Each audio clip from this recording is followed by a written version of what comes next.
చిన్న ప్రార్థన చేసుకుందామండి. అందరూ తలలో ఉంచండి. మోకరించగలిగిన వారు మోకరించండి. మమ్మల్ని మిక్కిలిగా ప్రేమించిన మా కన్న తండ్రి, మహోన్నతుడా, ప్రేమ కలిగిన దేవ, గడిచిన కాలమంతా తండ్రి మీరు ఎక్కల చాటున మమ్మల్ని భద్రపరచి ఆయుష్యునిచ్చారు, మంచి ఆరోగ్యాన్ని ఇచ్చారు. అందును బట్టి మీకు కృతజ్ఞతలు తెలుపుతూ తండ్రి, నేటి దినాన మీ పిల్లలుగా సంఘముగా మేమంతా కూడి తండ్రి, మరి ఇంతవరకు మా ఆత్మీయ తండ్రి జేశాలి గారి నోట విలువైన మాటలు మాకు అందించారు తండ్రి. మేమంతా కూడి ఆ మాటలను విన్నాం. అందును బట్టి మీకు కృతజ్ఞతలు తండ్రి.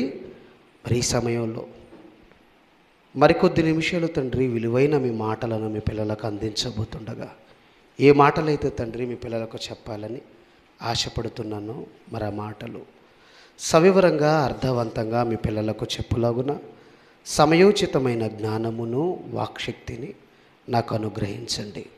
వింటున్న మీ పిల్లలు కూడా తండ్రి కేవలం వినడానికి మాత్రమే పరిమితం కాక విన్న మాటలు బట్టి ఆలోచించి గ్రహించి తండ్రి మీ కొరకు బ్రతికే ధన్యతను, మరి మీ మాటలను బట్టి తండ్రి మా అందరి బ్రతుకులను మేము సరిచేసుకునే భాగ్యాన్ని మాకివ్వమని అర్థిస్తూ యాచిస్తూ యేసుక్రీస్తు వారి పుణ్యనామమున ఈ ప్రార్థన అడిగి సమర్పిస్తున్నాను మా కన్న తండ్రి, ఆమెన్. ఆదివారం ఆరాధన కార్యక్రమానికి విచ్చేసి వేదికను అలంకరించిన గౌరవనీయులు దైవజనులు మరి మన ప్రిన్సిపల్ గారు ఏసన్నయ్య గారికి, అలానే కూడి వచ్చిన ప్రియులైన మీ అందరికీ మన ప్రభువును ప్రియరక్షకుడైనటువంటి యేసుక్రీస్తు వారి పేరిట నా శుభములు వందనాలు తెలియచేస్తున్నాను. ప్రియులరా, మరి మన ఆత్మీయ తండ్రి జేశాలి గారి నోట కొన్ని అమూల్యమైన సంగతులను మనం విన్నాం. అలానే మరొక విషయాన్ని నేను మీకు చెప్పాలి అనుకుంటున్నాను. చాలా తక్కువగా కొద్ది నిమిషాలు మాత్రమే మరి కూలంకషంగా మీకు చెప్తాను.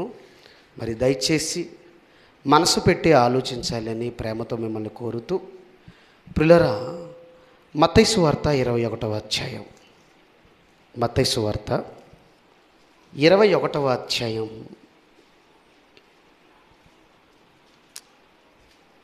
18వ వచనం. మత్తయి సువార్త 21వ అధ్యాయం 18వ వచనం. ఉదయమందు పట్టణమునకు మరలా వెళ్ళుచుండగా ఆయన ఆకలిగొనెను. అప్పుడు త్రోవ పక్కన ఉన్న ఒక అంజూరపు చెట్టును చూసి దాని యొద్దకు రాగా దాని యందు ఆకులు తప్ప మరేమీ కనబడలేదు గనుక దానిని చూసి, ఇక మీదట ఎన్నటికీ నీవు కాపు కాయకుందువుగాక అని చెప్పాను. తక్షణమే ఆ అంజూరపు చెట్టు ఎండిపోయాను. శిష్యులు అది చూసి ఆశ్చర్యపడి అంజూరపు చెట్టు ఎంత త్వరగా ఎండిపోయినని చెప్పుకొనిరి.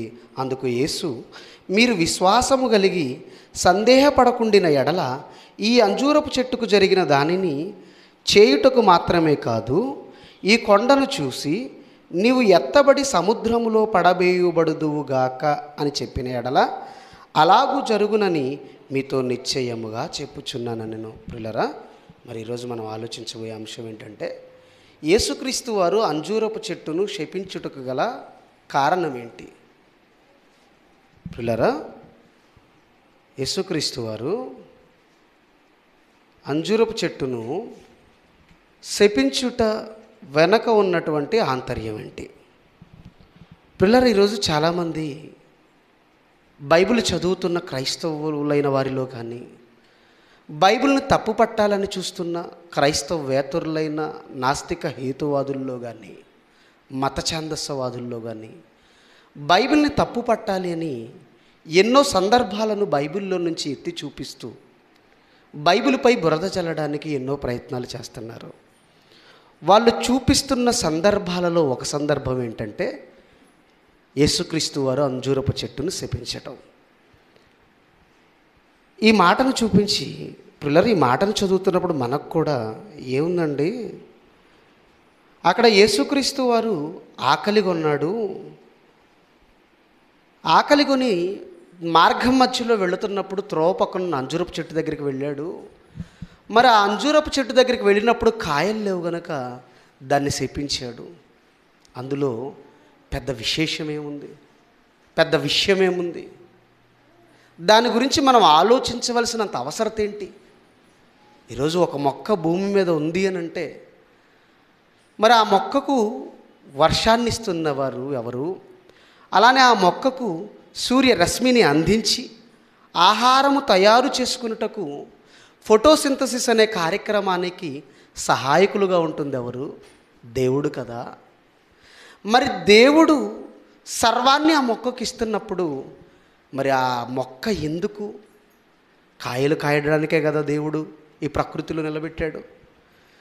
మరి దేవుడిచ్చిన ప్రతి దానిని అనుభవిస్తూ, నీటిని తీసుకుంటూ, అంటే వర్షాన్ని తీసుకుంటూ, నేల సారాన్ని అనుభవిస్తూ, తన కాలమందు ఆ చెట్టు కాయలను ఇవ్వకపోతే అది తప్పే కదండి. దాన్ని శపిస్తే అక్కడ పెద్ద విషయమేముంది? మనం ఆలోచించవలసినంత అవసరత ఏంటి అని అంటే, ప్రియులరా, మనం ఆలోచించేంత సింపుల్గా లేదు అక్కడ. ఒకసారి ఇదే సందర్భాన్ని మార్కు సువార్త, ఒకసారి మార్కు సువార్తకు రండి.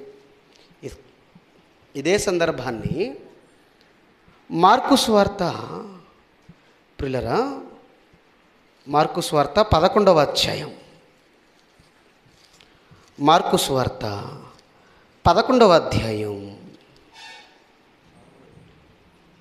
ప్రియులరా, 12 నుంచి మార్కు సువార్త 11వ అధ్యాయం 12 నుంచి. మరునాడు వారు బేతనయ నుండి వెళ్ళుచుండగా ఆయన ఆకలిగొని ఆకులు గల ఒక అంజూరపు చెట్టును దూరము నుండి చూసి దాని మీద ఏమైనను దొరుకునేమో అని వచ్చెను. దాని యొద్దకు వచ్చి చూడగా ఆకులు తప్ప మరేమీయూ కనబడలేదు. ఏలయనగా అది అంజూరపు పండ్ల కాలము కాదు. అందుకు ఆయన, ఇక మీదట ఎన్నటికీ నీ పండ్లు ఎవరు తినకుందురుగా అని చెప్పెను. ఇది ఆయన శిష్యులు వినిరి. వారు యెరూషలేముకు వచ్చినప్పుడు, ఏమండి ఇక్కడ ఈ సందర్భం చాలండి, 14వ వచనం వరకు. ఇక్కడ మత్తయి సువార్త 21లో చెప్పిన అధ్యాయంలో చెప్పిన అదే సందర్భం మార్కు సువార్త 11వ అధ్యాయం 12వ వచనం నుంచి చెబుతూ అక్కడ ఒక మాటను రాయించాడు. అక్కడేమో మత్తయి సువార్తలో యేసుక్రీస్తు వారు పండ్ల కోసం అక్కడికి వెళ్ళాడు, అంజూరపు చెట్టు దగ్గరికి. ఆ పండ్లు అక్కడ కనబడలేదు, ఆకులు తప్ప పండ్లేమీ కనబడలేదు కనుక దాన్ని శపించాడు అని అక్కడ రాయబడింది. ఇక్కడికి మార్కు సువార్తకు వచ్చేసరికి మత్తయి గారు చెప్పని మరొక ఎక్స్ట్రా ఇన్ఫర్మేషన్ ఇక్కడ మార్కు గారు చెబుతున్నారు. అదేంటంటే అది అంజూరపు పండ్ల కాలము కాదు. కాలము కాదు. అంజూరపు పండ్ల కాలము కానప్పుడు అది పండ్లు ఇవ్వకపోవడంలో ఆశ్చర్యమేముంది? ఏ పండ్లైనా వాటి కాలంలోనే పండ్లు ఇస్తాయి. ఫర్ ఎగ్జాంపుల్ వేసవి కాలంలో మామిడి పండు. ఎక్కువగా మామిడి పండ్లు అనేవి ఏ కాలంలో వస్తుంటాయి? వేసవి కాలంలోనే వస్తాయి. ఎక్కువగా వేసవి కాలం. ఎక్కువ చెట్లు వేసవి కాలంలోనే మామిడి పండ్ల కాపును ఇస్తాయి. కానీ కొన్ని మొక్కలు మాత్రం సంవత్సరం పొడుగున కాయలిస్తూ ఉంటాయి. కొన్ని మాత్రం, కొన్ని. జనరల్గా మనం ఏం చెప్తాం? మామిడి పండ్లు అనగానే ఏ కాలంలో దొరుకుతాయంటే అది ఒక సీజనల్ ఫ్రూట్ అండి, అది కేవలం వేసవి కాలంలో మాత్రమే దొరుకుతుంది అని చెప్తాం. వేసవి కాలంలో మాత్రమే దొరుకుతుందని ఎందుకు చెప్తున్నాం? మిగిలిన కాలాల్లో మామిడి పండ్లనిచ్చే మామిడి చెట్లు లేవా? హైబ్రిడ్ చెట్లు లేవా? ఫర్ ఎగ్జాంపుల్ మోదవలసలో మన ఆర్బీసీ బిల్డింగ్లో మామిడి చెట్లు ఉన్నాయి కదా. ఆ మామిడి చెట్లు దానికి ఉన్న ప్రత్యేకత ఏంటంటే సంవత్సరం పొడవునా కాయలు కాస్తాయి. ఇప్పుడు వేసవి కాలంలోనే కాదు, సంవత్సరం పొడవునా కాయలు కాస్తాయి. మనం వేసవి కాలంలోనే ఎందుకు చెప్తున్నాం? మోస్ట్ ఆఫ్ ద ట్రీస్, అంటే ఎక్కువ చెట్లన్నీ కూడా ఆల్మోస్ట్ 99% వేసవి కాలంలో మాత్రమే కాపునిస్తాయి. ఎక్కడో కొన్ని చెట్లు మాత్రం సంవత్సరం పొడవునా కాపునిస్తాయి. ఇలా ప్రతి పండ్లకు కాలం ఉంటుంది. మామిడి పండు అయితే వేసవి కాలం అంటాం, సీతాఫలం అయితే చలికాలం అంటాం. సీతాఫలం చలికాలంలో వస్తుందండి అంటాం. ఎందుకంటే ఎక్కువగా చెట్లన్నీ కూడా కేవలం ఒక కాలంలో మాత్రమే పండ్లనిచ్చేవిగా మనకు కనబడతాయి. ఎక్కడో కొన్ని నర్సరీస్లో జరిగే కొన్ని మొక్కలు కావచ్చు, కొన్ని హైబ్రిడ్ మొక్కలు లాంటి మొక్కలు మాత్రం, కొన్ని ప్రత్యేకమైన మొక్కలు మాత్రం సంవత్సరం పొడవునా కాపునిస్తాయి. అయితే ఇది అంజూరపు పండ్ల కాలం కాదన్నాడు కదా మార్కు గారు. అంజూరపు పండ్ల కాలము కానప్పుడు వాటి కాలంలో అవి పండ్లు ఇస్తాయి సహజంగా. మరి అంజూరపు చెట్లు ఆ చెట్టు ఆ కాలంలో పండించే కాలం కాదది. యేసుక్రీస్తు వారు వెతకడానికి వెళ్ళిన కాలం అంజూరపు పండ్ల కాలము కాదు. మరి కానప్పుడు ఎందుకు ఆ చెట్టును శపించాలి? యేసుక్రీస్తు వారికి తెలియదా? కలిగి ఉన్నది ఏది యేసుక్రీస్తు వారు లేకుండా కలగలేదు. సర్వాన్ని కలిగించిన వాడు యేసుక్రీస్తు, ఈ సృష్టిని కలిగించిన వాడు యేసుక్రీస్తు. మరి అలాంటి వ్యక్తికి దూరం నుంచి చూసినప్పుడు ఆకులు కనబడ్డాయి. ఇది మొదటి పాయింట్.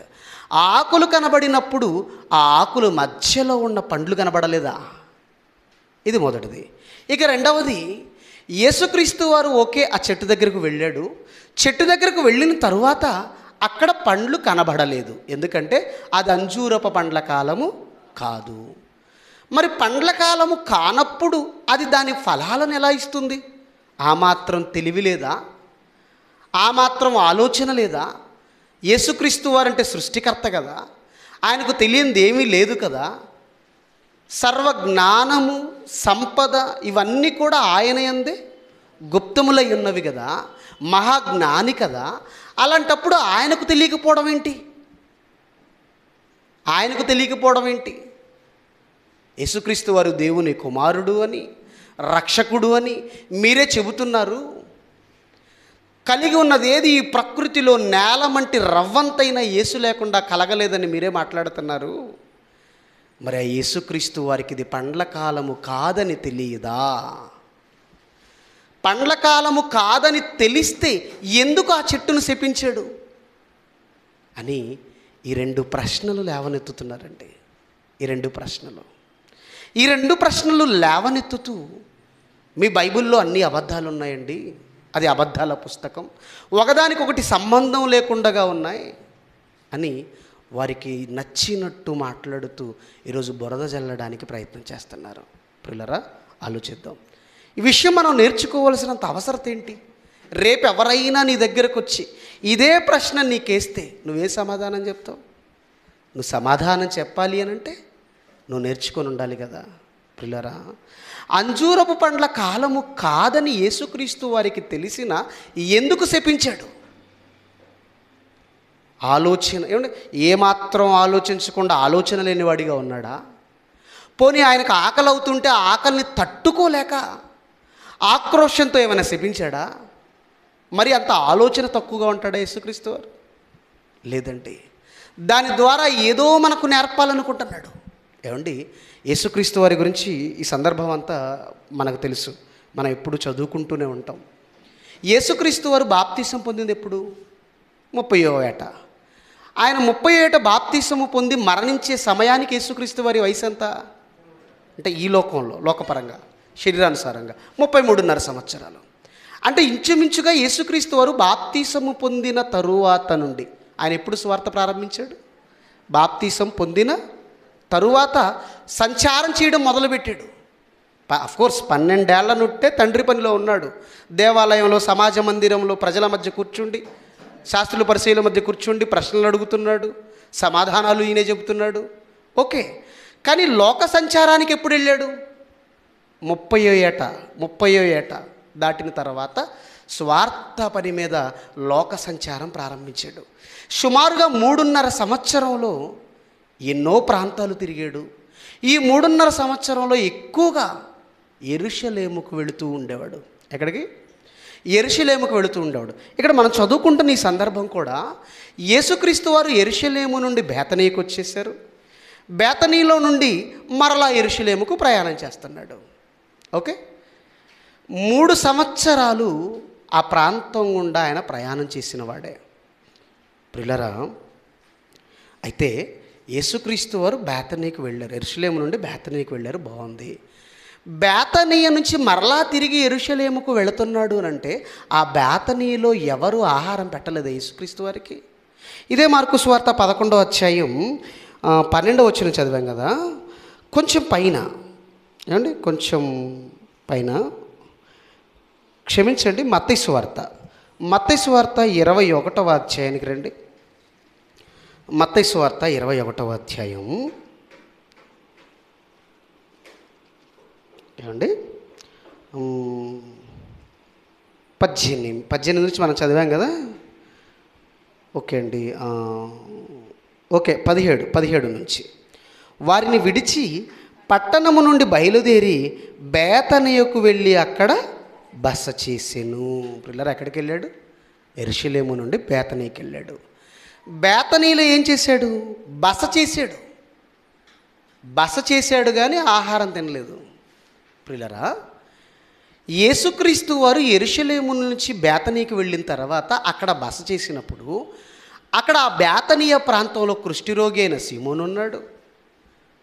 కుష్ఠరోగి అయిన సీమోను ఉన్నాడు. అలానే మరియా మార్తలు ఉన్నారు. యేసుక్రీస్తు వారిని అభిమానించే అభిమానులు లేరు అక్కడ? ఉన్నారు కదా. మరి ఉన్నప్పుడు వారు ఎవ్వరూ యేసుక్రీస్తు వారికి ఆహారం పెట్టలేదా? పోనీ ఎక్కువ మంది ప్రజలు వచ్చేసరికి ఆ సందర్భంలో ఏమండి యేసుక్రీస్తు వారిని పట్టించుకోలేకపోయారా?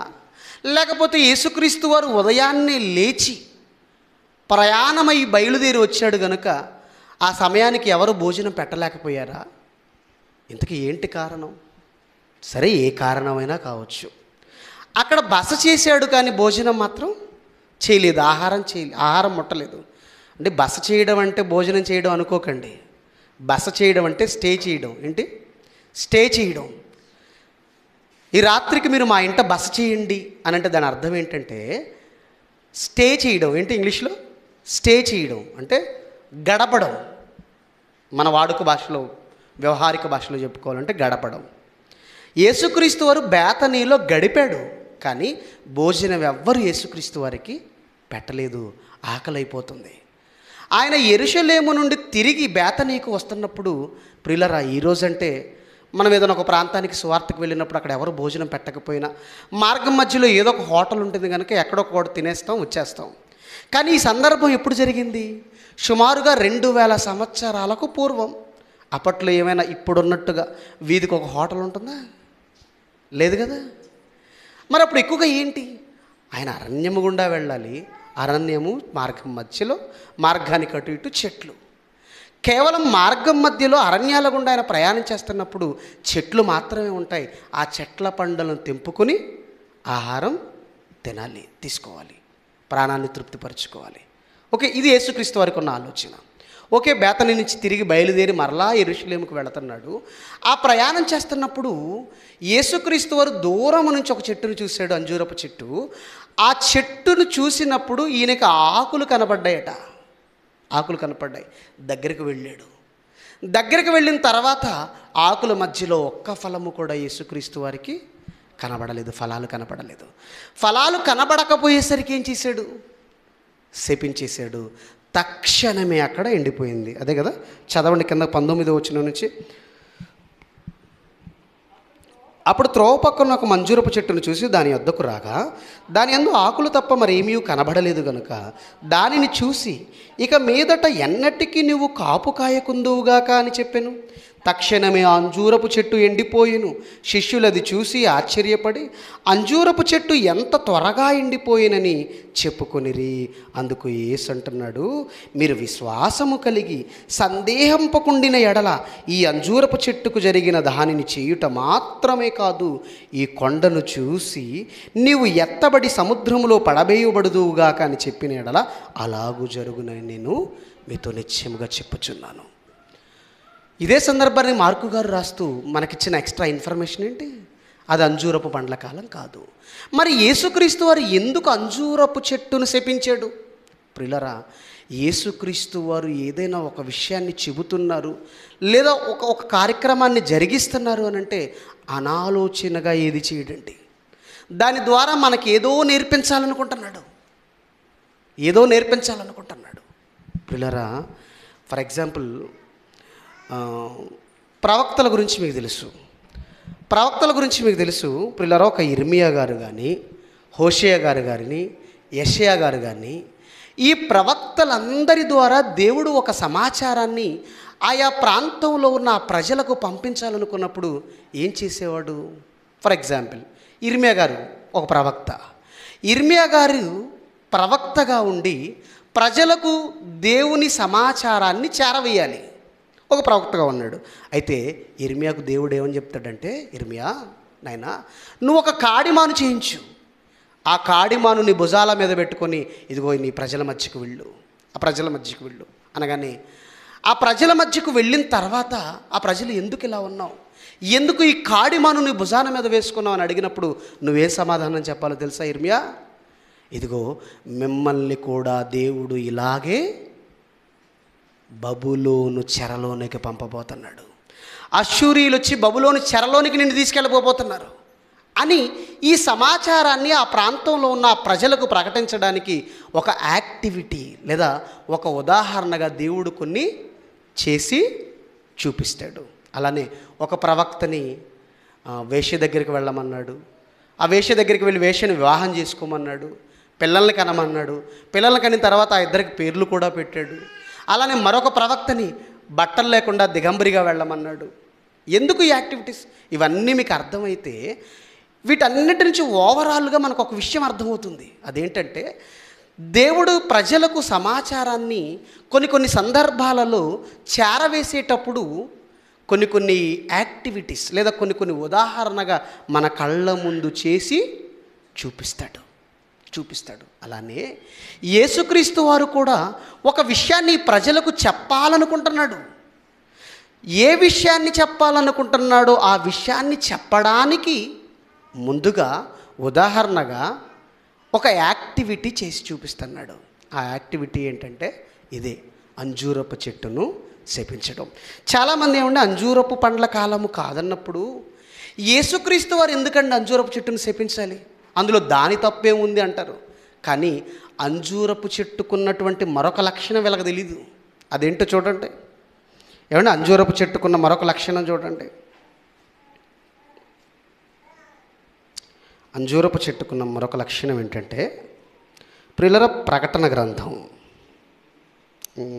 6వ అధ్యాయం, ప్రకటన గ్రంథము 6వ అధ్యాయం 13వ వచనం ఒకసారి చూడండి. ప్రకటన గ్రంథం త్వరగా చదవండి అమ్మా, టైం లేదు. ప్రకటన గ్రంథం 6వ అధ్యాయం 13వ వచనం. ఏమంటే ప్రకటన గ్రంథం 6వ అధ్యాయం 13వ వచనం. పెద్ద గాలి చేత ఊగులాడు అంజూరపు చెట్టు నుండి అకాలపు కాయలు రాలినట్టు ఆకాశ నక్షత్రములు భూమి మీద రాలును. ఇక్కడ ఒక విషయాన్ని మనకి ఓపెన్ చేశారు. ఆ విషయం ఏంటంటే, ఒక విషయాన్ని దేవుడు ఇక్కడ మనకు చెప్తున్నాడు. ఏంటంటే, పెద్ద గాలి చేత ఊగులాడు అంజూరపు చెట్టు నుండట ఏ కాయలు రాలుతాయట? అకాలపు కాయలు. అంటే కాలము కాని కాలంలో కాయలు కాసే గుణం ఏ చెట్టుకుంది? అంజూరపు చెట్టుకుంది. అందుకే హోషే గ్రంథం మరొక మాట కూడా చూడండి. హోషే గ్రంథం 9వ అధ్యాయం 10వ వచనం. హోషే గ్రంథము 9వ అధ్యాయం 10వ వచనం. అంటే హోషే గ్రంథం 9వ అధ్యాయం 10వ వచనం. అరణ్యములో ద్రాక్ష పండ్లు దొరికినట్లు ఇశ్రాయేలు వారు నాకు దొరికిరి. చిగురు పెట్టు కాలమందు అంజూరపు చెట్టు మీద తొలి ఫలము దొరికినట్లు మీ పితరులు నాకు దొరికిరి. అంజూరపు చెట్టు మీదట తొలి ఫలాలు దొరుకుతాయట. ఏం దొరుకుతాయి? తొలి ఫలాలు. అలానే నహూము గ్రంథం 3వ అధ్యాయం 12వ వచనం. నహూము గ్రంథం 3వ అధ్యాయం 12వ వచనం. నహూము గ్రంథము 3వ అధ్యాయం 12వ వచనం. అయితే నీ కోటలన్నీ అకాలపు పండ్లు గల అంజూరపు చెట్ల వలె ఉన్నవి. ఒకడు వాటిని కదిలింపగానే పండ్లు తినవచ్చిన వాని నోట పడును. ఏమంటున్నాడండి ఇక్కడ? అయితే నీ కోటలన్నీ అకాలపు పండ్లు గల అంజూరపు చెట్ల వలె ఉన్నవి. ఒకడు వాటిని కదిలింపగానే పండ్లు తినవచ్చిన వాని నోట పడును. పిల్లరా, ఈ ప్రకటన గ్రంథం 6వ అధ్యాయం 13వ వచనంలో కానీ, హోషేయ గ్రంథం 9వ అధ్యాయం 10వ వచనంలో కానీ, నహూము గ్రంథం 3వ అధ్యాయం 12వ వచనంలో కానీ ఈ రెఫరెన్స్లు అన్నీ మనకేం తెలుపుతుందంటే అంజూరపు చెట్టుకు ఒక లక్షణం ఉందట. ఆ లక్షణం ఏంటి? అకాలపు పండ్లు. అంటే కాలము కాని కాలములో కూడా పండ్లు కాసే గుణం అంజూరపు చెట్టుకుంది. పిల్లరా, మనకి చుట్టుపక్కల నర్సరీస్లో వీటిలో అంటు కట్టే మొక్కలు దొరుకుతాయి, హైబ్రిడ్ మొక్కలు అంటాం. ఈ మొక్కలన్నీ జనరల్గా ఏమండి, ఒక మామిడి మొక్క మనకు రావాలంటే ఒక మామిడి మొక్క నుంచి మహావృక్షమై దాని కాపు మనకి ఇవ్వాలి అని అంటే చాలా సమయం పడుతుంది. అవునా? చాలా సమయం పడుతుంది. మామిడి టెంకను తీసుకెళ్ళి మనం భూమిలో నాటాలి, అది తర్వాత మొలక అవ్వాలి, ఆ మొలక మొక్క అవ్వాలి, అది మహావృక్షమైన తరువాత కాపు కాయాలి. ఇదంతా కూడా చాలా లెంతీ ప్రాసెస్ అన్నమాట. అంటే కొన్ని సంవత్సరాల కాలం పడుతుంది. అందుకని హైబ్రిడ్ మొక్కలు, నర్సరీలో దొరికే హైబ్రిడ్ మొక్కలు ఎలా ఉంటాయి? చాలా తక్కువ ఎత్తుంటాయి, సంవత్సరం తిరిగేలోపు కాపుని చేతికి ఇస్తాయి. అలా మనం ఆ నర్సరీలోకి వెళ్ళి ఆ హైబ్రిడ్ మొక్కను కొనేటప్పుడు వాళ్ళు ఏం చెప్తారో తెలుసా? ఏమండి, ఈ మామిడి మొక్కను మీరు ఇంట్లో నాటిన తర్వాత కొంతకాలానికి తొలి ఫలాలు వస్తాయి. ఏమొస్తాయి? తొలి ఫలాలు వస్తాయి. ఆ ఫలాలను మీరు తుంచేయండి. ఇగురు పెడుతుంది, ఆ ఇగురును మీరు తించేయండి. ఎందుకంటే ఆ తొలి ఫలాలను కానీ ఆ ఇగురును కానీ మీరు తుంచకపోతే ఆ చెట్టు బలంగా పెరగదు, చెట్టు ఎత్తు పెరగదు, దానికి బలం రాదు. కనుక మీరు ఈ పని చేయండి అంటారు. వాటిని ఏమంటారు? తొలి ఫలాలు. అలానే ఈ అంజూరపు చెట్టుకు కూడా దాని కాలానికి కాపు కాసే కంటే ముందే తొలి ఫలాలు వస్తాయి. వాటిని ఫ్రిబోన్ అంటారు. ఏమంటారు? ఫ్రిబోన్ అనే కాయలు వస్తాయి. ముందు అంజూరపు చెట్టుకు వచ్చే కాయలను, తొలి ఫలాలను ఫ్రీబోన్ అంటారు. ఏమంటారు? ఫ్రీబోన్. ఇవి వచ్చిన తర్వాత సుమారుగా 2 లేదా 3 నెలల మధ్య వ్యవధిలో తన కాపు ఇస్తుంది అంజూరపు చెట్టు. ఈ విషయం యేసుక్రీస్తు వారికి తెలీదా?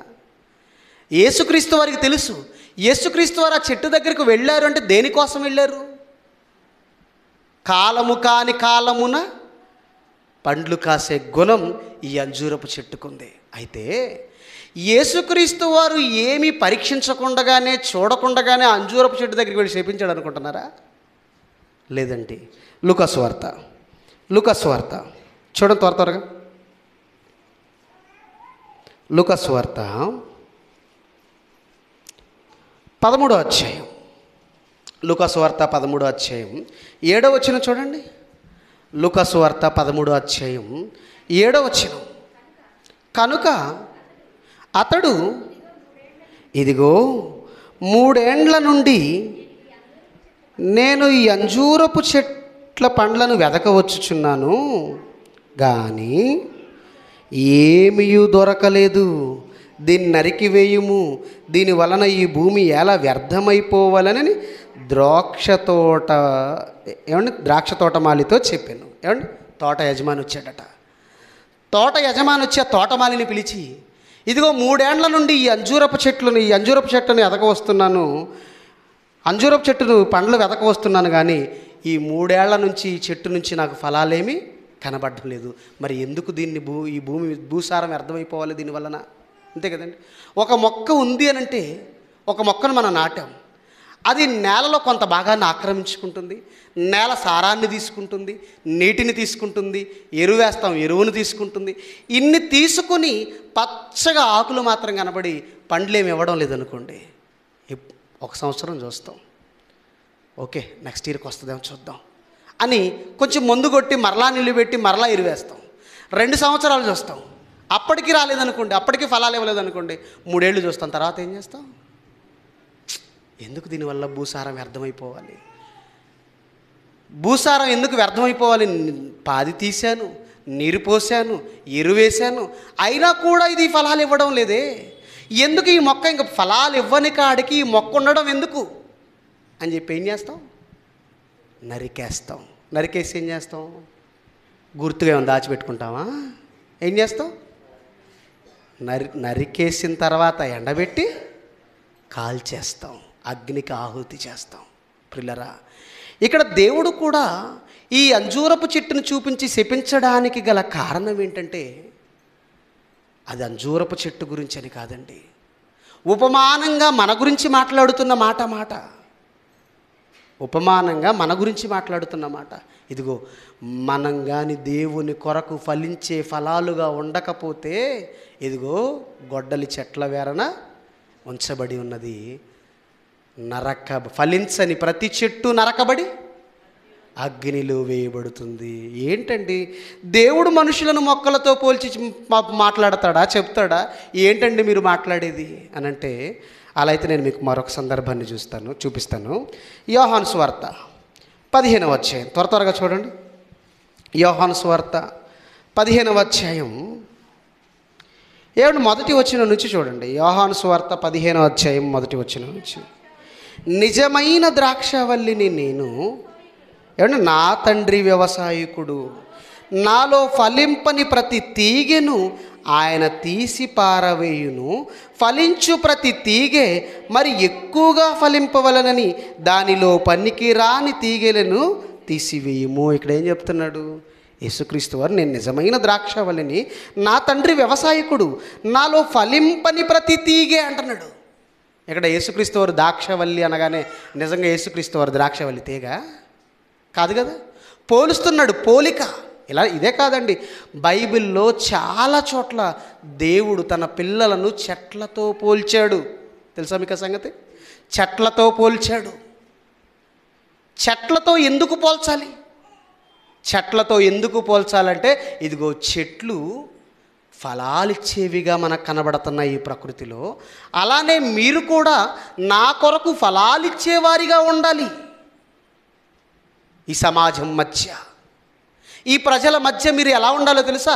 నాకు ఫలాలిచ్చేవారిగా ఉండాలి అని అంటాడు. అందుకే ఆత్మఫలాలు అని 9 ఫలాలు చెప్పాడు. అందులో మొదటి ఫలం ఏంటి? ప్రేమ.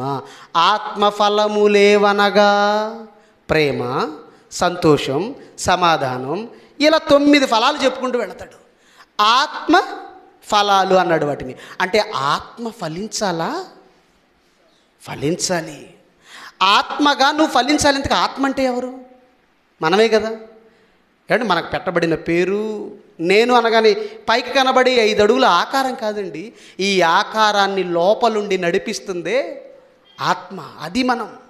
ఆత్మయే జీవింప చేయుచున్నది, శరీరం కేవలము నిష్ప్రయోజనం అంటున్నాడు.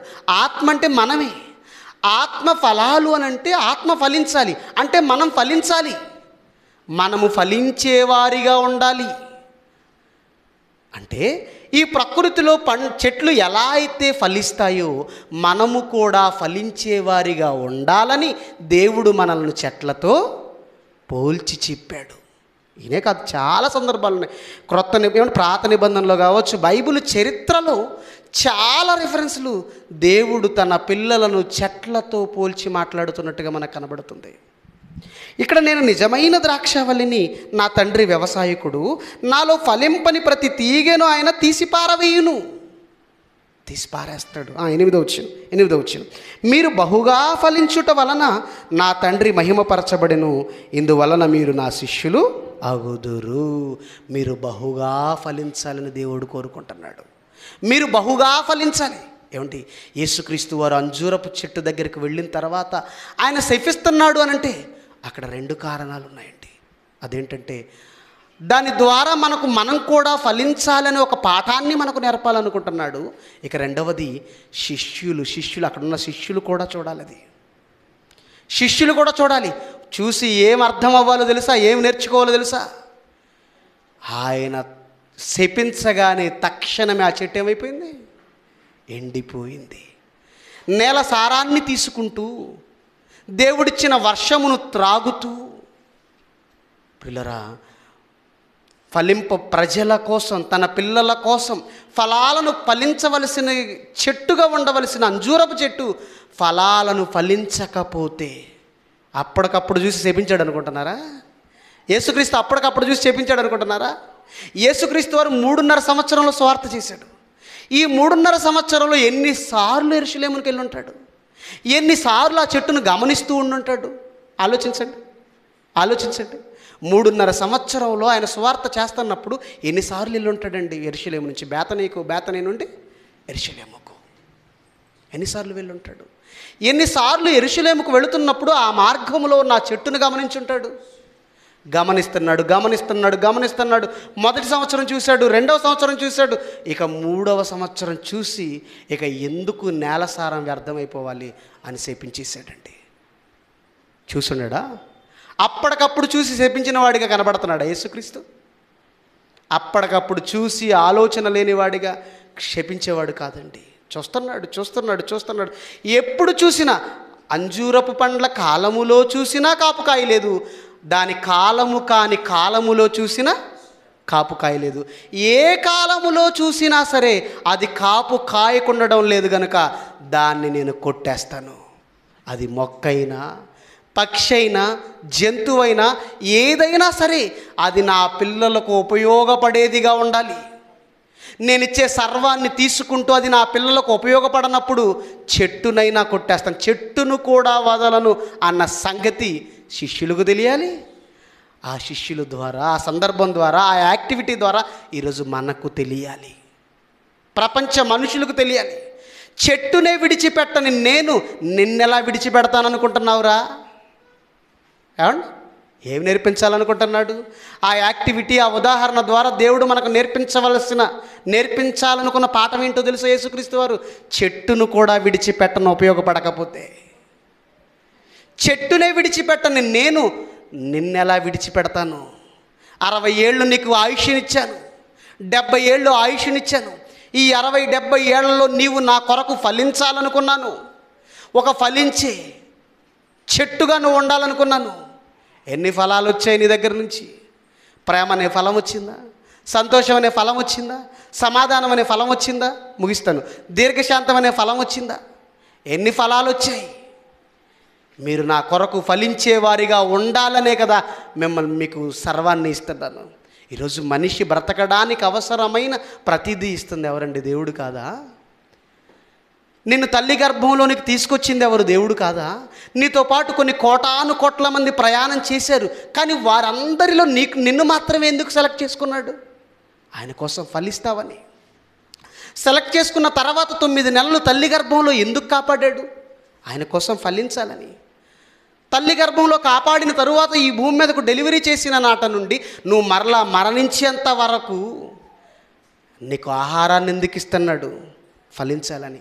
నీ దాహాన్ని ఎందుకు తీరుస్తున్నాడు? నువ్వు ఫలించాలని.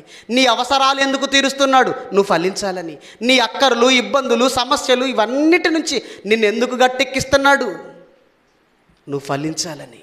ఈరోజు మనం దేవుని దగ్గరికి వచ్చి, దేవుడా అదివ్వు, ఇదివ్వు, అదివ్వు, ఇదివ్వు, ఆస్తివ్వు, ఐశ్వర్యాలు ఇవ్వు, నా సమస్యలు తీసేయి, నా బాధలు తీసేయి, నా కష్టాలు తీసేయి అని ఆయన నుంచి అడుగుతున్నావు, పొందుకుంటున్నావు. రైట్, బాగుంది. ఆయన నుంచి అడిగి పొందుకొని పచ్చగా కనబడుతున్న అంజూరపు చెట్టు వల్లే, కానీ ఆ పచ్చగా కనపడుతున్న ఆకులు తప్ప ఫలాలేమైనా కనబడుతున్నాయా నీ జీవితంలో? ప్రవర్తన ఫలాలేమైనా కనబడుతున్నాయా? దేవుని దగ్గర నుంచి అన్నీ పొందుకొని అన్నీ తిని పచ్చగా కనబడుతూ పండ్లు మాత్రమే ఇవ్వడం లేదను దేవునికి. ఏమండి, యేసుక్రీస్తు వారు చివరిగా ఒక సందర్భాన్ని చెప్పి నేను ముగిస్తాను. యేసుక్రీస్తు వారు ఏమండి ఒక బావి దగ్గరికి వెళ్ళాడు, యాకోబు బావి దగ్గరికి వెళ్ళాడు. అక్కడ ఒక సమరయ స్త్రీ ఉంది. నాకు నీళ్ళు ఇవ్వమన్నాడు. తోడుకోవడానికి, చేదుకోవడానికి నీ దగ్గర ఏమైనా ఉందా? ఏమీ లేదు కదా అని అంది. ఇలా ఒకరి మధ్య ఒకరు సంభాషణ మొదలైంది. ఆయన మాటలలో ఆమె గ్రహించిన విషయం ఏంటంటే, ఆ సమరయ స్త్రీ గ్రహించిన విషయం ఏంటంటే, ఈయనే మెస్సయ్య. మొదటేమో ప్రవక్త అనుకుంది, ఆ తర్వాత వెంటనే ఏమనుకుంది? ఈయనే మెస్సయ్య అని గమనించింది. ప్రియులరా, యేసుక్రీస్తు వారు ఆ బావి దగ్గరికి వచ్చారు. ఆకలి అవుతుంది, భోజనం వేళ అయ్యి ఉండొచ్చు. తన శిష్యుల్ని పట్టణంలోనికి వెళ్ళి భోజనం తెమ్మన్నాడు. వీళ్ళు వెళ్ళి భోజనం తీసుకొని వచ్చేసరికి ఈయన ఈ సమరయ స్త్రీతో మాట్లాడుతున్నాడు. కానీ అప్పటికే యూదులు సమరయులతో సాంగత్యం చేస్తారా? సాంగత్యం చేయరు. యూదులు సమరయులకు సాంగత్యం లేదు. సాంగత్యం చెయ్యని వీరితో యేసుక్రీస్తు మాట్లాడుతున్నాడేంటి అని ఆశ్చర్యపోయి ఆ శిష్యుల్లో ఒక్కరు కూడా ఆయన్ని ప్రశ్న అడగడానికి ధైర్యం చేయలేదండి, ధైర్యం చేయలేదు. ఎందుకంటే ఆయన చేసే ప్రతి యాక్టివిటీ అనక ఏదో చెప్పాలనుకుంటున్నాడు ఈ ప్రపంచానికి. ఆయన చెప్పే ప్రతి మాట వెనక, ఆయన చూపే ప్రతి ఉదాహరణ వెనక ఏదో ఆ యాక్టివిటీ వెనక ఏదో ఈ ప్రపంచానికి నేర్పించాలనుకుంటున్నాడు. అప్పుడు శిష్యులు వచ్చి అడుగుతారు. శిష్యులు అనుకుంటారు, ఆ ఊర్లోకి వెళ్ళారు, ఓకే భోజనం వడ్డిస్తున్నారు, భోజనం వడ్డించి తిను ప్రభు అనగానే, మీకు తెలియని ఆహారం నాకుంది అంటాడు. మీకు తెలియని ఆహారం నాకుంది, నా తండ్రి పని కడముట్టించుటయే నాకు ఆహారం అన్నాడు. మీకు తెలియని ఆహారం నాకుంది అనగానే వీళ్ళేమనుకుంటున్నారు తెలుసా? తెలియని ఆహారం నాకుంది అని అంటే, పోనీ ఈయన బోధకుడు కదా, వాక్యం చెబుతున్నాడు కదా, మేము పట్టణంలోనికి వెళ్ళి భోజనం తీసుకొని వచ్చేలోపు ఈయనకి ఎవరైనా భోజనం పెట్టారేమో, మేము లేకుండా తినేసాడేమో, అందుకని నాకు తెలియని ఆహారం మీకు తెలియని ఆహారం నా దగ్గర ఉంది అంటున్నాడేమో, అలా అనుకుంటారేమో. నాయనా అలా అనుకోకండి, మీరు లేకుండా తినేంతటి వాడిని కాదు నేను, మీకు తెలియని ఆహారం నా దగ్గర ఉంది. అదేంటంటే నా తండ్రి పని కడముట్టించుటయే నాకు ఆహారం అన్నాడు. పిల్లరా, ఒకవేళ వీళ్ళు అనుకుంటున్నట్టుగా యేసుక్రీస్తు వారు ఆకలి బాధ భరించలేకే అంజూరపు చెట్టును శపించాడా అని అంటే, పిల్లరా కాదండి. ఎందుకంటే దానికి బలమైన ఉదాహరణ ఒకటి ఉంది. యేసుక్రీస్తు వారు బాప్తిసం పొందిన వెంటనే అపవాది చేత శోధింపబడుటకు అరణ్యమునకు కొనిపోబడతాడు. అక్కడ ఎన్ని దినాలు ఉపవాసం ఉంటాడు? 40 రోజులు. 40 రోజులు. ఈ 40 రోజులు ఉపవాసం ఉండిన తర్వాత యేసుక్రీస్తు వారి దగ్గరికి అపవాది ప్రవేశం జరిగింది. జరిగిన తర్వాత అపవాది ప్రయోగించిన మొట్టమొదటి ఆయుధం ఏంటి? నీవు దేవుని కుమారుడు అయితే ఈ రాళ్లను రొట్టెలగునట్లు ఆజ్ఞాపించు, ఈ రాళ్లను రొట్టెలుగా చేసుకొని తినేసేయి అనంది. వెంటనే ఆక్రోషంతో ఊగిపోయి ఈ రాళ్ళు రొట్టెలగునుగా కన్నాడా? 40 రోజులు ఉపవాసం ఉన్న తర్వాత కూడా అంత ఆకలితో ఉన్నవాడు కూడా ఆ ఆకలిని నిగ్రహించుకుని ప్రశాంతంగా ఆలోచించి వాక్య జ్ఞానంతో తనకేం చెప్పాడు సమాధానం? అపవాదికి ఏం సమాధానం చెప్పాడు? మనుష్యుడు రొట్టె వలన మాత్రము కాదు కానీ దేవుని నోట నుండొచ్చు ప్రతి మాట వలన జీవించును. ఒకవేళ వీళ్ళు అనుకుంటున్నట్టుగా యేసుక్రీస్తు వారు ఆకలి బాధ భరించలేకే ఆ చెట్టును శపించిన వాడైతే, ఇక్కడ అపవాది దగ్గర కూడా రాళ్ళు రొట్టెలగునుగా కానీ ఆజ్ఞాపించాలి. జరిగిందలా? 40 రోజులు ఉపవాసం ఉంటేనే ఆకలి నిగ్రహించుకోగలిగిన ఆయన ఆఫ్టర్ 2-3 రోజులు నిగ్రహించుకోలేడా? 2-3 రోజులు ఓపిక పట్టలేడా? మరి అంత ఆకలి నిగ్రహించుకోలేనంత స్థాయిలో ఉన్నాడా? లేదంటే ఈ ప్రపంచానికి ఏదో విషయాన్ని నేర్పించాలని. ఆ విషయం ఏంటంటే, ఇదిగో నేను నిజమైన ద్రాక్షవల్లిని, తీగలు మీరు ఫలించాలి నాయన, మీరు ఫలించాలి, మీరు నా కొరకు ఫలించాలి, నేను కోరుకున్నట్లుగా ఉండాలి, నేను కోరుకున్న విధంగా మీలో ఫలాలు రావాలి. ప్రేమ, సంతోషం, సమాధానం, దీర్ఘశాంతం, దయాలత్వం, మంచితనం, ఇదిగో ఈ లక్షణాలన్నీ మీలో కనబడాలి నాయన, మీరు నా కొరకు ఫలించాలి నాయన అని కోరుకుంటుంటే. కానీ ఈరోజు మనం ఎలా ఉన్నాం? అందరూ తన సొంత కార్యములనే చూసుకునిచున్నారు కానీ యేసుక్రీస్తు కార్యములను చూడరు. దేవుడు కోరుకున్న విధంగా ఈరోజు ఎంతమంది బ్రతుకుతున్నాం? ఒకవేళ దేవుడు కోరుకున్న విధంగా నువ్వు బ్రతకకపోతే, ఫలించకపోతే, ఇదిగో చెట్టు వేరునే గొడ్డలి ఉంచబడింది, ఫలించని ప్రతి చెట్టు నరకబడి ఎక్కడే పడుతుంది? అగ్నిగుండంలో. పిల్లరా, అది చెట్టు కోసం మాట్లాడాడు అనుకోకండి.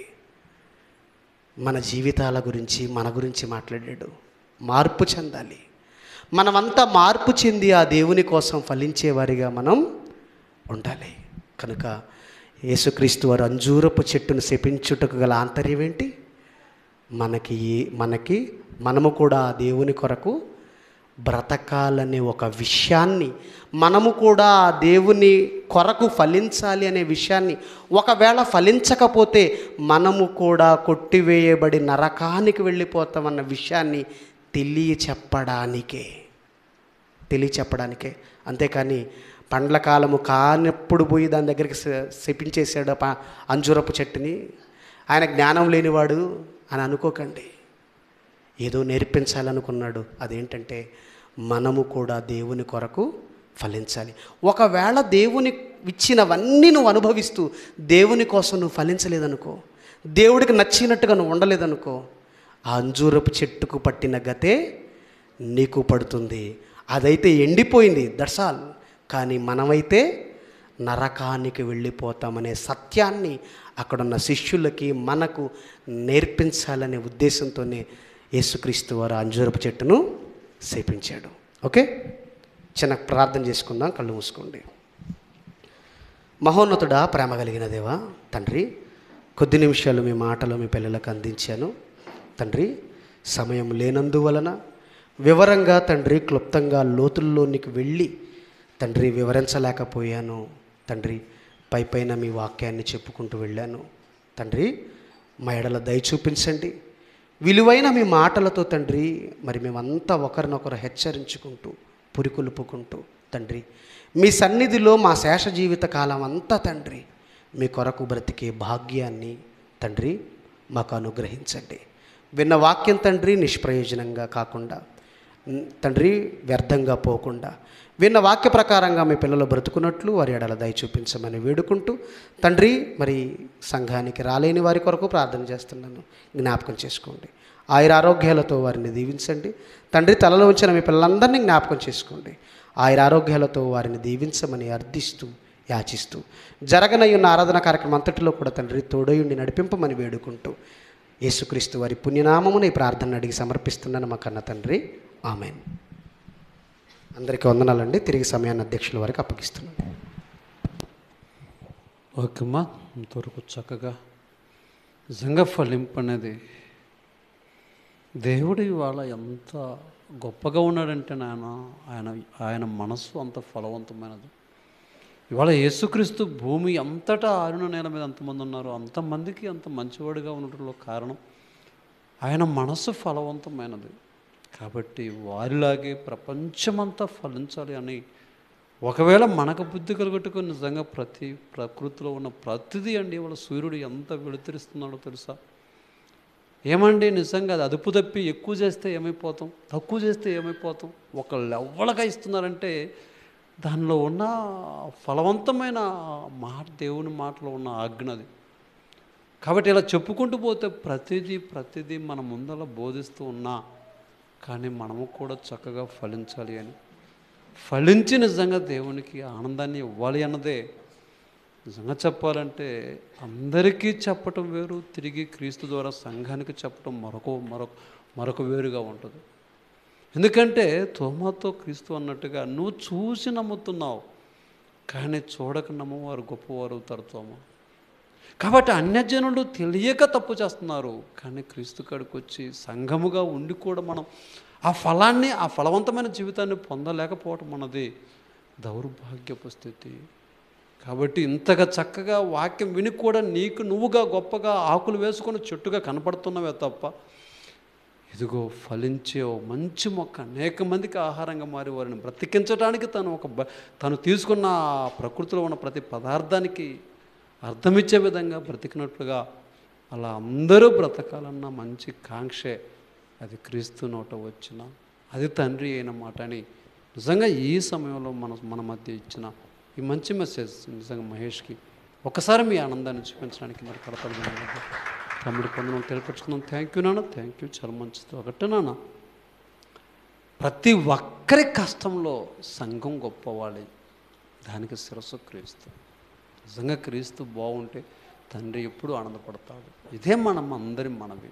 Okay, thank you. మరి యేసుక్రీస్తు మరి బలియాగానికి సందర్భమైన ఒకటి కార్యక్రమాన్ని తీసుకోవడానికి మరి తెలుసు కదా నాన్న, మత్తయి అదే మొదటి కొరింథీ పత్రిక 11వ అధ్యాయంలో 26వ వచనం ఉంటుంది. మరి తెలుసు ఆల్రెడీ 23వ వచనం 25వ వచనం. ఇది చేసేటప్పుడు నన్ను జ్ఞాపకం చేసుకోండి, రొట్టె విడిచేటప్పుడు కానీ ద్రాక్షలను తాకేటప్పుడు కానీ ఆ జ్ఞాపకం ఏమిటి అన్నది 26వ వచనంలో చెప్తూ నాన్న 26వ వచనం, మీరు ఈ రొట్టెను తిని పాత్రలోనిది త్రాగున్నప్పుడల్లా ప్రభువు వచ్చు వరకు ఆయన మరణమును ప్రచురించుదురు. అంటే ఒక పని కలిగించుకుంటున్నాం మనం. అంటే యేసుక్రీస్తు పుట్టుకలో ఎంత కష్టమైన జీవితం అనుభవించాడో, తిరిగి మధ్యకాలంలో ఏ విధంగా శ్రమపడ్డాడో, తిరిగి మరణం అయిన తర్వాత తిరిగి లేచాడన్న సంగతి.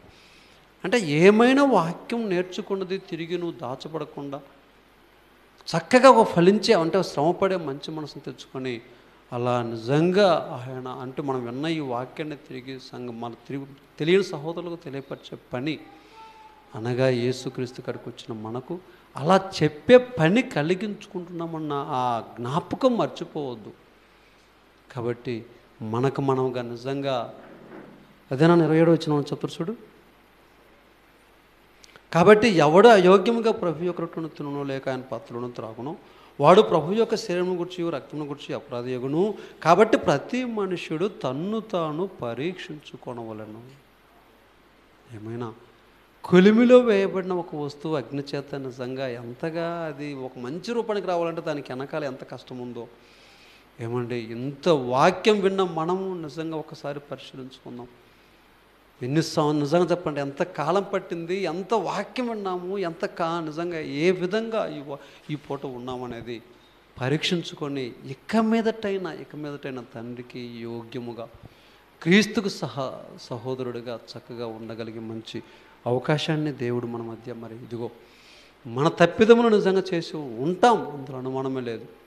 కాబట్టి ఆ తప్పిదములు తగ్గింపబడి ఆ పాపానికి రావాల్సిన శిక్షణ ఆపగలిగి అటువంటి మంచి భాగ్యాన్ని ఇవ్వగలిగిన క్రీస్తునందు తండ్రి అయిన మంచి మనసు మనకి అంత మంచి భాగ్యం. అంటే ఏమైనా కానీ ప్రతి తప్పుకు శిక్ష పడుతున్నప్పుడు ఇదిగో సంఘంగా చేరిన మనకైతే ఆ పాపానికి నిజంగా పాతాళం అన్నది ఉంది లోకానికి, కానీ అది తప్పింపబడే విధంగా మనల్ని తీసుకొచ్చి ఈ విధంగా చక్కగా వాక్యం వినిపించుకొని పరిశుద్ధులుగా మార్చగలిగిన ఈ భాగ్యం నిజంగా ఎంతో అమోఘమని తెలుసుకోతే అమోఘమని మనం గ్రహించి మనం పరిశీలించుకొని తిరిగి ఏమైనా తప్పిదం జరగకుండా దేవుడు చెప్పిన మాట ప్రకారంగా పోవాలని కోరుకుంటూ మరి యేసుక్రీస్తు శరీరానికి సాదృశ్యమైన రొట్టె గురించి ప్రార్థన చేయవలసిందిగా పురుషుల్లో ఇర్మియా అన్నయ్య గారు చేయగలుగుతారా? ఓకే నానా మనోహర్ వచ్చి ప్రార్థన చేయవలసిందిగా కోరుతున్నాను.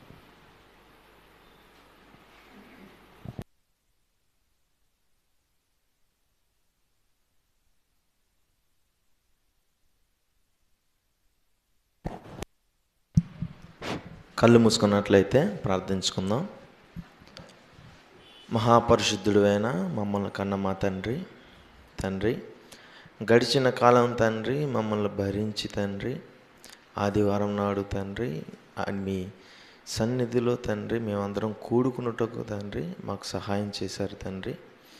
ఇందుకై తండ్రి కృతజ్ఞతాస్తుతులు తండ్రి మా జీవితానికి కావలసిన తండ్రి అద్భుతమైన మాటలు తండ్రి ఈరోజు తండ్రి ప్రతి ఆదివారం తండ్రి మాకు వినిపిస్తూనే ఉన్నారు తండ్రి మా జీవితాన్ని సరిచేసుకుంటూ తండ్రి మా జీవితాన్ని తండ్రి మీలో కొనసాగించే భాగ్యాన్ని తండ్రి మాకు అనుగ్రహించండి తండ్రి.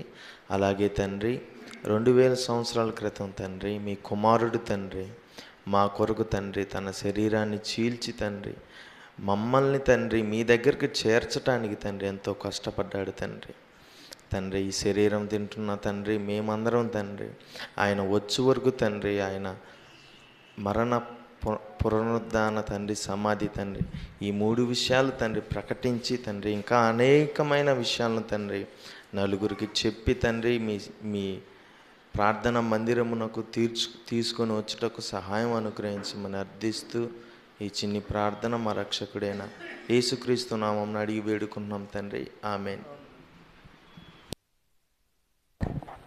ఓకేమ్మా, చక్కగా ప్రార్థన చేస్తున్న మనోహర్కి సంఘం తరపున తెప్పచ్చుకున్నాం. Thank you. మరి ఈ వారంలో మరి నానా స్త్రీలలో కానీ పురుషుల్లో కానీ బాప్తిసం తీసుకున్న తర్వాత ఎవరైనా ఇవ్వకుండా ఉంటే దయచేసి మా దృష్టికి తీసుకురాగలరు. ఓకే, మరి మత్తన్నయ్య అలాగే కల్పన నానా వచ్చి మీరు పంచిపెట్టవలసిందిగా కోరుతున్నాం.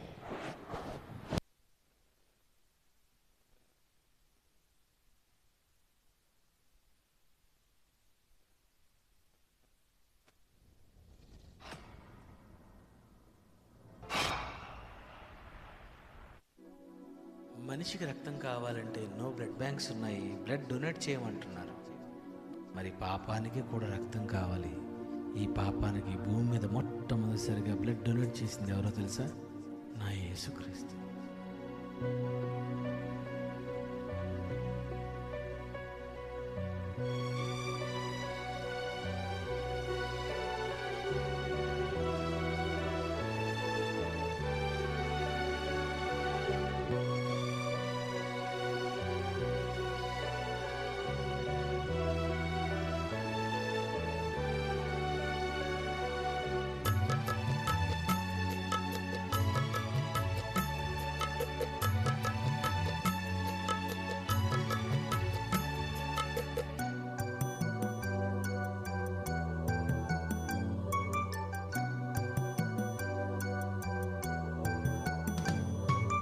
పాపానికి క్షమాపణే రక్తమేనా, మనిషి పాపానికి ఆత్మకు నరకమేనా, మనుషులు చేసిన పాపం ఎలా పోతుంది, మరణించక ముందే క్షమ ఎలా దొరుకుతుంది, క్షమించేదెవరు? నాన్న ఎవరికైనా అందకపోతే తెలియపరచండి. అలాగే మరి ఆ ప్రకారమే భోజనం నడిపిమ్మట ఆయన పాత్ర ఎత్తుకొని, ఈ పాత్ర నా రక్తంలో అనే క్రొత్త నిబంధన, మీరు దీనిలో నుంచి త్రాగినప్పుడల్లా నన్ను జ్ఞాపకం చేసుకున్నాడు. జ్ఞాపకం అనగా ఆయన పడిన శ్రమలో, ఆయన పడిన కష్టంలో మినిమం పర్సెంట్ అయినా మనం నెరవేర్చుకుందాం. అదే ఇచ్చిన ఈ భాగ్యం. మరి క్రీస్తు శరీర రక్తానికి సాదృశ్యమైన ద్రాక్షరసం నిమిత్తమై ప్రార్థన చేయవలసిందిగా కోరుతూ, మన పురుషుల్లో జాన్ రాజ్ వచ్చి ప్రార్థన చేయవలసిందిగా కోరుతున్నాం.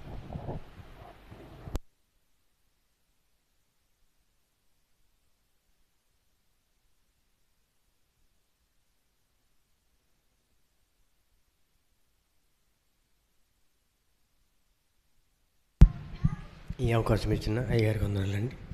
కళ్ళు మూసుకొని అయితే దేవుని పిల్లలని మీ అందరికి వందనాలండి. కళ్ళు మూసుకొని అయితే ప్రార్థన చేసుకుందాం. మహాపరిశుద్ధుడు అనే ప్రేమ కలిగిన తండ్రి, ఇంతవరకు మమ్మల్ని కాచి కాపాడినందుకు వందనములు నాయన తండ్రి. తండ్రి అని పిలిచక మా బ్రతుకులు మరొక దినాన్ని ప్రసాదించినందుకు వందనములు తండ్రి. నాయన ఈ దినాన్ని చూడక తండ్రి ఎందరో నిద్రించున్నారు నాయన తండ్రి. నాయన మాకు మాత్రమే నా తండ్రి నాయన ఈ దినాన్ని ఇచ్చినవంటే తండ్రి. నాయన ఈ భూమి మీద మాకు ఎంతో పని ఉందని మేము ఎరిగిన తండ్రి. నీ పని చేయటకు సహాయం చేయండి తండ్రి. నాయన నా కన్న తండ్రి, మీ దాసులు నోట నా తండ్రి ఏ మాటలు అయితే నా తండ్రి మాకు వివరించినారో తండ్రి, మేమందరం కూడా నా కన్న తండ్రి ఇని ఇడిచిపెట్టి మోసపుచ్చుకుని వారుగా కాక తండ్రి, హృదయంలో భద్రపరుచుకుని నాయన నీ మాటల ప్రకారం నడుచుకునే భాగ్యాన్ని మాకు దయచేయమని వేడుకుంటున్నాం తండ్రి. నాయన జగత పునాది వేయబడక మునిపే తండ్రి నాయన, మీ పిల్లలమైన మేము పిల్లలుగా ఉన్న మేము నా తండ్రి నాయన ఈ లోకంలో పాపం చేస్తామని ఎరిగి తండ్రి, మీ ప్రియకుమారుని నా తండ్రి నాయన శరీరధారిగా నా తండ్రి ఈ లోకానికి పంపి తండ్రి నాయన, శరీరం నా తండ్రి నాయన క్షమించండి తండ్రి నాయన, శిలువలో నా తండ్రి నాయన నలగొట్టబట్టి తండ్రి నాయన చివరి గొట్టు వరకు నా తండ్రి నాయన కార్చిన రక్తానికి నేను సాదృశ్యమైన నా తండ్రి నాయన, ఈ ద్రాక్ష రసం నా తండ్రి మేము తాగుతుండగా తండ్రి నాయన ప్రతి ఒక్కరిని కూడా నా తండ్రి నాయన